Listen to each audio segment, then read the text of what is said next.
to the Fitness Podcast. This week we are on episode 7 and we are joined by Pav Savva. Did I say that right? Hi guys. Yeah. Pav, whatever you want to call me, it's fine. Awesome. So Pav, give us a very quick intro on yourself. Okay, so I'm Pav Savva. I'm the current undisputed muscle model British champion for PCA. I'm a personal trainer, online coach, gym owner, health kitchen owner, online coaching business. I've been doing PT for over 11 years now. Gradually just built my way up to where I'm today, really. Yeah. That's good, mate. So I'm going to put the first question to you. How did you first get into being a PT and a coach? Always wanted to help people. I remember saving some money up to do a personal training course. I'd previously done like sports science at college, etc. But I did some manual labour work to get some funds up. Eventually did my PT course and had the option of going to an employed job, but I took a gamble. I wanted to go freelance from the start. I was 18 years old. I was living in Cannock at the time, and I decided I wanted to go out the area, so I decided to PTS Fitness First in Wednesbury.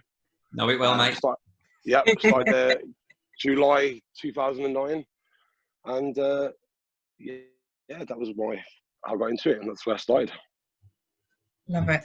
This is the Brommy crew on today. Okay, so I presume when you say that you trained, did you do like your level 1 PT and? It's level 2, level 3. Look, I mean, let's be honest. Anyone can do these PT courses nowadays. You know, and it's a bit like learning to drive. You obviously learn their way, and after that is when you truly learn how to, train people. I'd say when you're in a practice. That's really how it went. Yeah. Cool. So how long did you your actual initial training? I mean, I know we're always training in a way, but in terms of myself or work or with work and stuff like that. I mean, the thing is, PT courses nowadays, it's 6, 8, 12-week courses. Yeah. I think, to be honest, when I went into this, when I first started, obviously I'm walking into a gym. A lot of PTs should be in the same position. They walk into a gym where there's a lot of experienced trainers, and ultimately these guys are going to be better than you. That's the truth. But then I just believe that you need better work ethic than these people. Maybe you haven't got the experience, but if you can put the work in. And what I did really, once I started to earn money, I started saving a certain amount every month, which I then invested in more education. So I was doing seminars, courses pretty much every month, and again, that's just to further your knowledge and try and be better than everyone, really. And that's it, really. Yeah, because I remember because that. So they get mad to hear them, mate. Sorry, mate. Let me turn up the volume. Do you hear me now? Yeah. But remember, me and you go way back. Way back when you first started at the gym, and I remember seeing you. Obviously, building up. Skinny lad. Yeah, skinny lad. Yeah, that.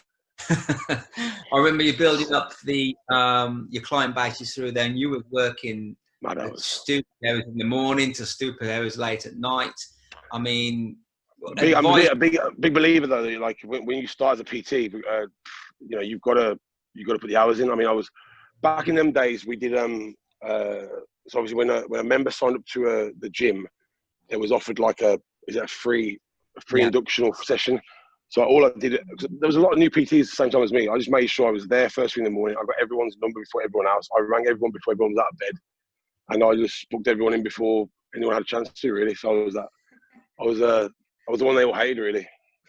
And then obviously the percent, if you're doing these free taste sessions and you're going to convert, I think I had a 97% conversion rate. So within 6 weeks of being at this gym, I think there was like a sliding scale. So you'd give the gym some hours of your time, then eventually your hours would go down. You pay them a certain amount of rent, and I think I came off it early, and most would stay on it all the way through. Because I built a client base, and yeah, just carried on from there, really. Good. So, and when you've competed, have you coached yourself, or have you been to a coach? Do you know what? I did the qualifiers and then the finals in October. I actually did my own this time. It was all myself, but I had some, close friends who I trained with, keeping an eye on me as well. But ultimately, the training, nutrition, everything was me. It paid off. So it's all right. So when you did your first comp, did you have a coach then? Yeah, first comp I used JP. I was mates with JP. He lived in Birmingham. He lived in Birmingham back then, so we'd hook up, and that's before really anyone really knew Jordan though. And then that was my first comp. That was my hardest ever. Do you know that first comp? I worked harder than I've ever worked, and I think after that, knowing what I did there, I could do anything. Do you know what I mean? I was doing. Cause I remember I was working a lot at the gym then. I was doing 6:30 a.m. at the gym till 10 p.m. at night. But I'd actually, because the gym wouldn't open till 6:30, fitness first, I'd actually go to Pure Gym to do cardio. Did your cardio? Then I go to my gym. I'd work all day, but I'd train with a client in the middle of the day, so I'd get my weights in. I'd finish the work at 10 p.m. I'd drive back to Pure Gym to do cardio, and then I'd go home, cook, and it was like that. I didn't have a cheat meal for 6 months. I was on it. What's he like as a coach? I mean, whenever I see him, I went to a seminar and he's just, the knowledge that he has. Him and Corin is insane. Oh yeah, I'm on their memberships. Sites. I watch all their stuff. Really good. Obviously, back then he was probably starting up his coaching career. He's obviously got better as he's got on. But yeah, great. Always, I learn a lot. Yeah, they're amazing. Cool. So with your coaching, what would you say that you enjoy most about it and what you enjoy least? I mean, in terms of personal training, obviously, I love helping people. I love training people. I've still got the same buzz from when I first started, which a lot of PTs don't really have. They kind of try and get out of the game. I'm still PT. I don't necessarily need to do PT now that we've got other things going on, but I'm still going to PT when we open the new gym. Just because I love it, really. And I suppose what I found over the years, the toughest part about it, I think, it was actually remember, you're kind of your own PA as well at the same time. You're having to kind of book everyone in. You're having to be that admin person at the same time. And I believe that's for a busy personal trainer, I think it's a very stressful element, because you're having to literally stay on top of everyone. You've got to keep everyone happy. Some people want the same slots as that person. And it's kind of like that. For me, that was the most stressful part. Well, it is really the most stressful part about PT. Which most PTs wouldn't say that, but that's why I think is. Yeah, I've had a load of clients, and maybe it's different when you're coaching guys and girls, but it really breaks my heart. There's a lot of girls that come in, and they're so scared to send me a video, and then they say, "Oh, I look horrible and I hate it," and it's really sad that I think that they're feeling that way about themselves. Like, it's an awful, and yet most of them are absolutely stunning as well. But then of course, I look back and I think I felt like that at times, and it's really sad to watch them on their journey is a lovely thing. Yeah. Oh yeah, it's great seeing. I put one a couple of days ago. I had a gentleman, online client, Ricky. He's actually a recovering cancer patient. He's lost 5 stone now in 27.5 weeks. Wow. And it's inspiring when you see things like that happen. And as a coach, you always want to see the best results. Yeah.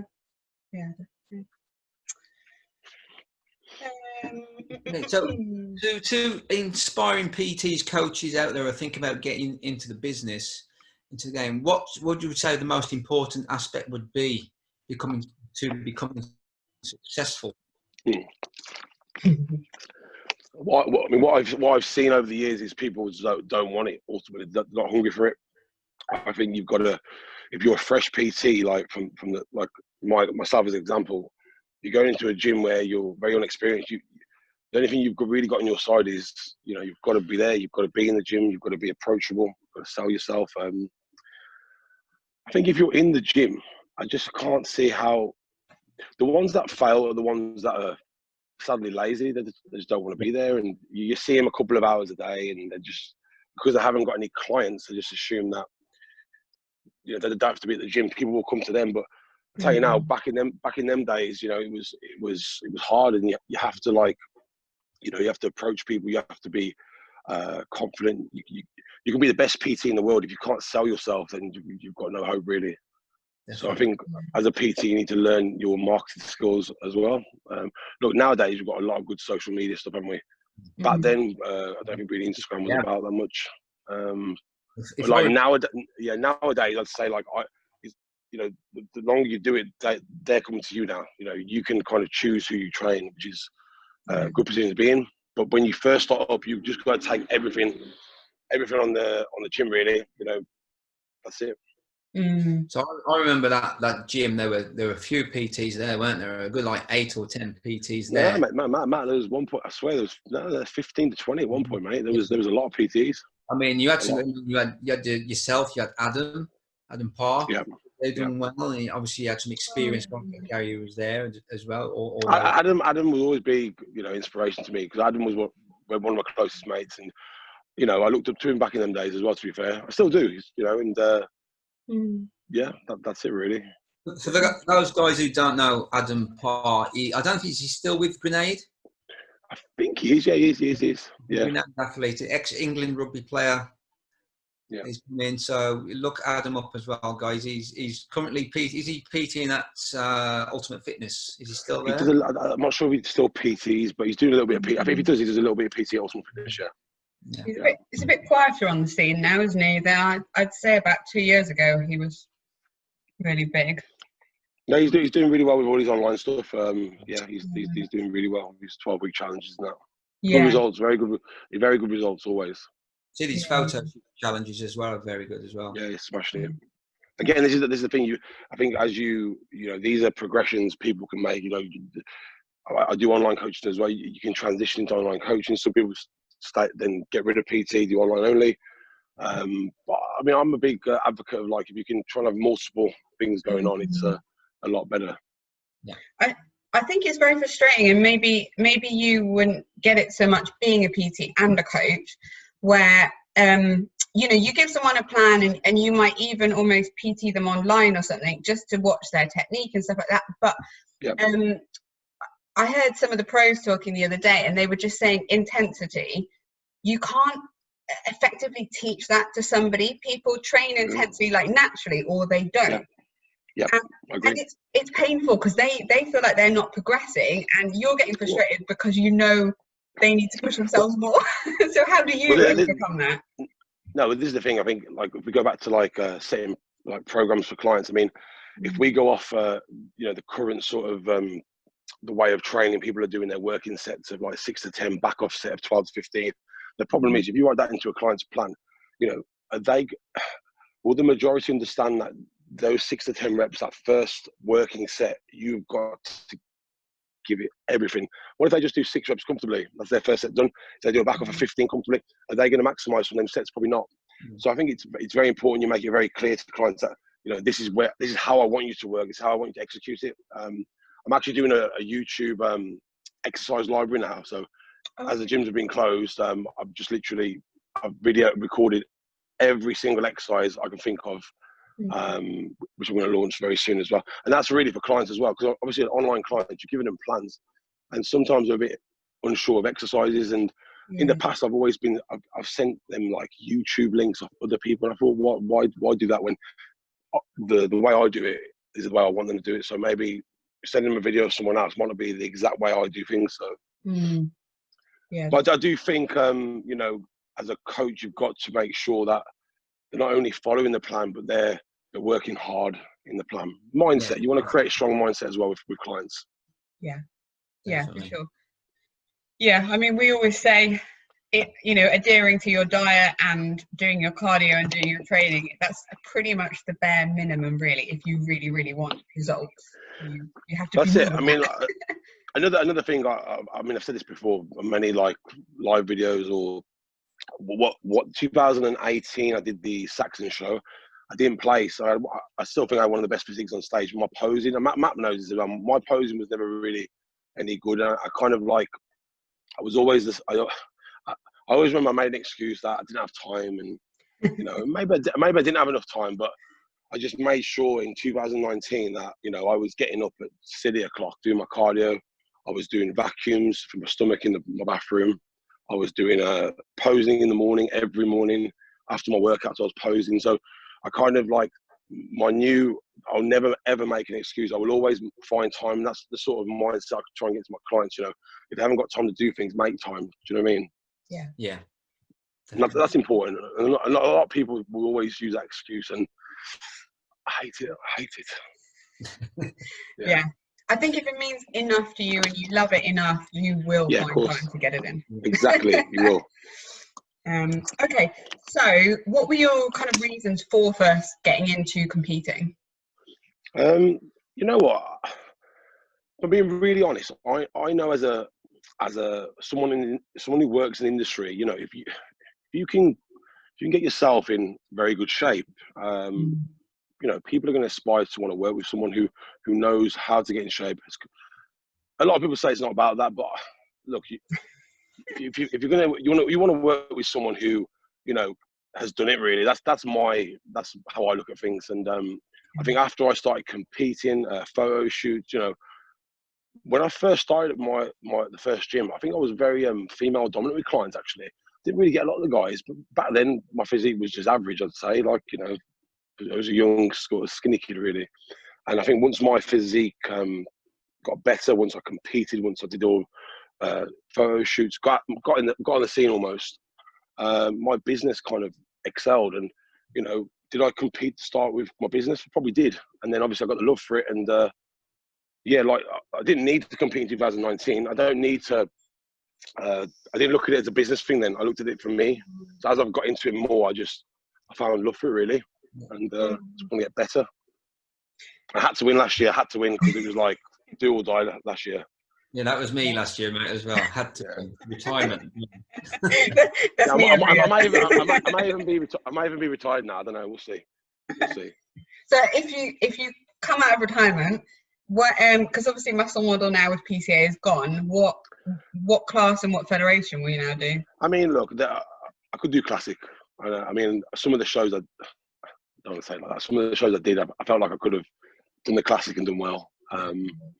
So I'd go into classic, but I won't do it unless I know I'm gonna. You know, I don't want to make up numbers. Do you know what I mean? Yeah, of course, yeah. And plus, because we're opening a new gym now, Foundry Gym West Bromwich. You know, when you're in a new gym, you kind of want to do another prep thing. Yeah, you're in a new gym. You kind of want to show everyone what I can do, and so that's going to be a bit more motivation for me. We've also, because we've got the kitchen in the health kitchen in the gym, which my fiance Maria's going to be running. I can't really go wrong. I've got my food there. I've got my gym there. It's kind of like I want to do it kind of as well, because again, we look at a business point of view for the food. I know I can showcase the food business then that I'm using my quality food, which I'm providing to gym members, whatever, and it's giving me good results, I suppose.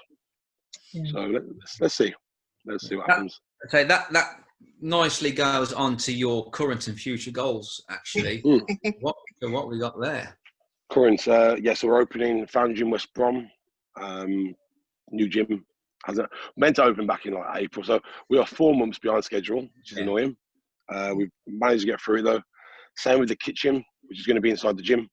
So this is the future almost. So are they opening the 25th as well of July? We're opening on the 25th, yeah. And this is 24 hours still, Pav? Look, unless they say otherwise, it's 24 hours. I mean, I think if I look at it, really, it's better to be 24 hours because you can kind of, you've got more options for people to come, so it's not going to be as, heavily crowded, say. As it stands, we're not doing a booking system because there's nothing been drilled into like guideline. A lot of gyms are doing it now. I'm not sure. They haven't actually said you've got to do it. So, I mean, we know what the capacity will be, and for a max, and we'll just go with that really. And let's see. Because we're a new gym as well, Matt. you know, who knows? It could be a very fast start, could be a slower start. You don't know what's going to be like after COVID. Definitely. Yeah. I do wonder whether people are going to rush into gyms or not at the moment. I think the hardcore people will. I think some people might.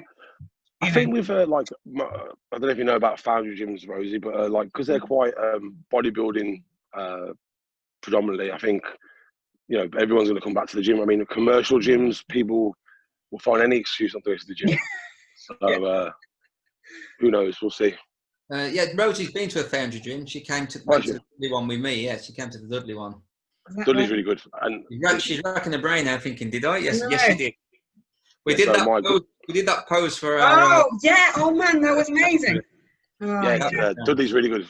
So Dudley's owned by Arjun, one of my good friends. Very, very good gym. Very good gym. Yeah, it's massive as well.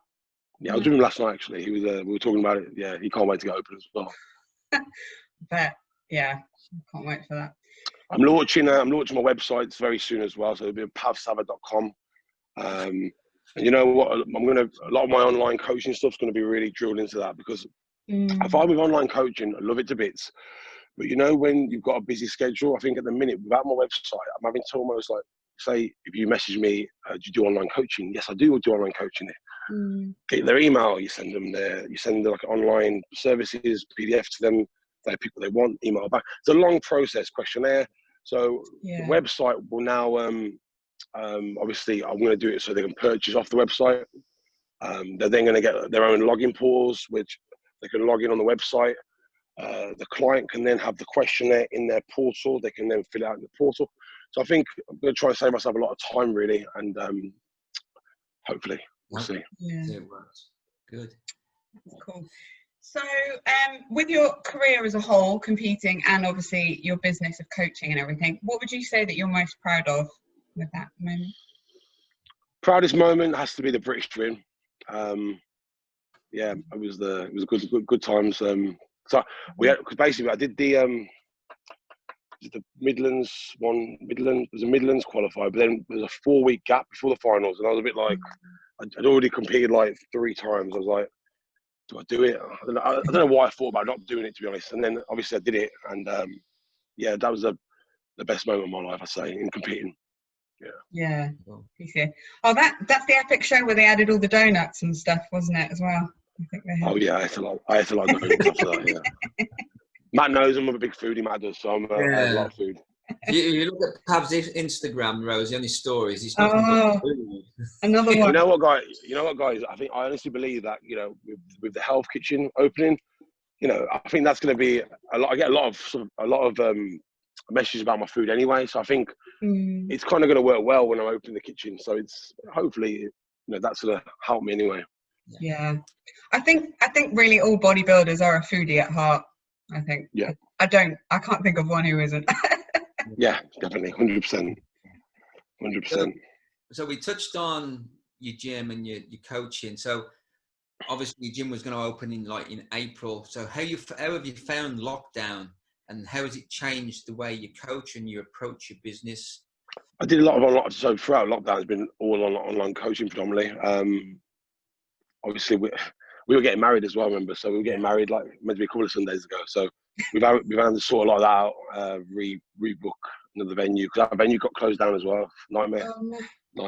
I know. So obviously with the gym, the kitchen, there's been a lot of work behind the scenes. I've been a bit quiet really as of late on social media that much. But yeah, I've got through it, and you know, roll on 2 weeks on.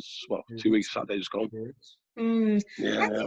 How did you find your clients in it? Because I heard a lot of people said that their kind of lifestyle clients did really well, and anyone who was a kind of competition client pretty much lost the plot to start with, at least. And then, I mean, do you know what? A lot of the comp guys, I think, had gyms. Some people had gyms to train at. You know, a lot of the ones the amateurs are the ones who take it really serious. I think most of them found a gym. But the ones who didn't, they made use of what they got. They got their barbells, the dumbbells, and do you know what? Because everyone's been in the same position. You know, in terms of coaching as well. I think because we've all been in that, you know, same bubble. I think it hasn't been as bad, but it's obviously not been great. But we've again, you just got to keep the mindset as high as you can. That's what I believe. You don't want people. It's caused a lot of issues. You know, a lot of people mental health. We know that. Yeah. I think it's always just reassuring everyone that look, when if you're relying on the gym, basically, it's only going to be. Well, you can say to people now, a couple of weeks, get everyone plans in place, get everyone back on track, really, and hit it hard when we open. Yes, I feel like the 25th that some bodybuilders' minds might be blown with such excitement. Yeah, can't wait. I know. Cool. Quick fire round. Then this is my favourite bit. So the best question is, what is your favourite guilty pleasure food? See, yeah, I've got loads, man. But I'm going to just go with. I like sushi. I do. I'm going to eat loads of sushi. I could fill tables. That's what I showed Matt at Christmas. Sushi. Yeah. Sushi. Yeah. That's good. Yeah, okay. I love sushi. Next question. What's your hidden talent? See, I was saying this to Maria, my fiance. I was like, "What's my hidden talent, babe?" And I was like, "Eating." I don't know. My hidden. I don't really know, guys. I was a bit like, I didn't know. Is it underneath that cap? Because your hair's getting bigger now, isn't it, mate? Yeah, hair's there. Good teeth. Good teeth as well. I don't know. So, have you done one of those like a 10,000 calorie challenge or anything like that? Oh, because I can do that's not a problem for me. I can do that anyway. I needed more than that. I could do that in a couple of meals. Epic. I've done food challenges though, Rosie. I've done food challenges, and the one I did in Sheffield, actually, it was in Sheffield, was it? They actually had to check the CCTV because they didn't believe me. They actually didn't believe that I did it. I've done one in I was in Stafford, and we'd actually been on a night out, and I was with my two uncles actually. Day after a night out, we went to this. I think it was Bear Grylls. It was called, I think. No, Bear Grylls. I don't know. Anyway, and they had this burger, and if you eat it at a certain time, you get it free. But it was costing like 50 quid. But anyway, I was basically 15 seconds off the UK record, and basically I had to finish. It was a big burger. It was 2 chips and these 2 pints of Coke, and I literally had about that much of this Coke left to drink, and I just couldn't finish it. Like, that's all I left. And once I was after the 15 seconds, I just chilled for I had about 20 minutes left, so I just relaxed for 20 minutes, and then the last 10 seconds I just finished it. But my uncle actually finished it as well, and I was a bit like, how have you done that? And it's funny because when we walked out of the restaurant, he was wearing shorts, swimming shorts, and he actually started stuffing some of the food down his shorts, and he actually got rid of it all on the way out. Couldn't believe it. Oh, Matt, but yeah, food. We found our buddy for Christmas. For the Christmas. Epic. Is that on your YouTube? No, I actually haven't started YouTube. It's really bad. I'm a late bloomer for YouTube. I should have started years ago. I know it's bad. I know. I said for my prep as well, I was going to record it all, and it just didn't happen. Yeah. I know. Next time. So, favourite place you've travelled to in the world? Apart from my home country, Cyprus, I'd say Dubai. Oh, nice. I like Dubai. Really like your food, people, service. It's that's my favourite place, I'd say. Yeah. All Vegas, actually. I like Vegas as well. I like Vegas. I've got to keep going on. No, they are kind of similar though, in a really weird way. Yeah. I think. Okay, last one, mate. Your favourite sport or athlete? I mean, I was a big football fan growing up. I'm a Villa fan. It's not great, is it? I know. But I'd say just as I've got a bit older, really, I prefer to watch like the bigger games, really. I like UFC.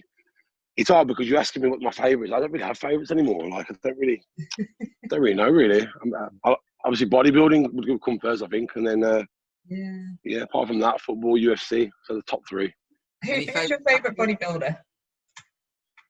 Favourite bodybuilder. See, I like a lot of the classic guys. I do. I like Chris, who won the Olympia. Yeah. Do you know what? Like I said, I don't really have a favourite. anyone who I think's worked hard and looks, you know, brought it on stage for me that's you know, that's inspiration really. That's what you look to aspire to really. Yeah, totally. Should be more professional really. I didn't really. Matt sent me these questions. I didn't really write anything, to be honest. No, that's fine. Okay, so if people want to come to you for coaching, or do you do posing and things like that as well now? I don't do posing. Do you know what?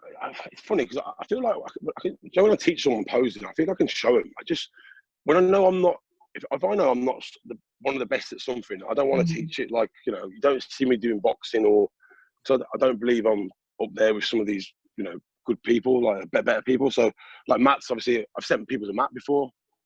People to your posing seminar, was it Matt? Yeah. So a few lads to you guys. 3 of your 4. Yeah. So so posing, I'll send them to you guys. Don't worry. And good man. Yeah, but my Instagram's Pav Savva. The gym's Instagram's Foundry Gym West Brom. The Health Kitchen's Instagram is Health Kitchen UK. Yeah, man. That's how you find me. Good man. Cool. Okay. So if people want to contact you through your Instagram, then Instagram, DM me. That's fine. Yeah, wicked. Yeah, of course. Of course. Cool. Thank you very much. No problem. Well, yeah. Is that was there other questions? Yeah. That was it. Yeah, you are off the hook now. That's good.